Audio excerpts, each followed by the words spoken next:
Norman Mayor calling on the city to form a stormwater utility after the area had flooding earlier this week. Fox 25's Grant Palmer joining us live from Norman City Hall. And Grant, tell us more about the reasons she might think this is needed. Breea Clark tells me having a stormwater utility would help reduce flooding when a lot of rainfall hits the area and maybe even save some lives.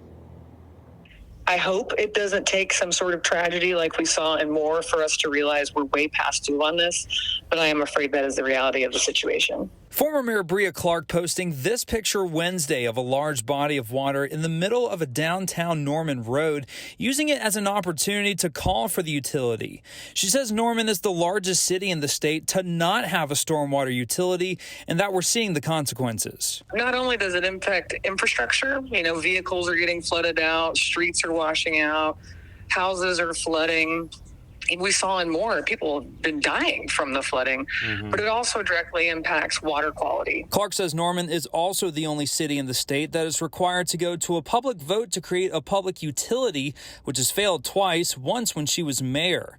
Since Norman doesn't have it, Public Works Director Scott Sturt says they have less funding. We have to actually go out and we have to find other funding sources to be able to do our maintenance and our capital projects on our stormwater systems.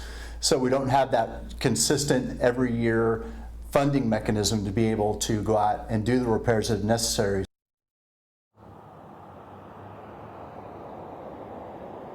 Sturt says the last proposal for households was $3, $6, or $9 per month, depending on the size of the home, and commercial rates range from $12 to $160 per month.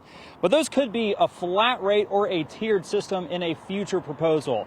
Reporting live, Grant Palmer, Fox 25 News.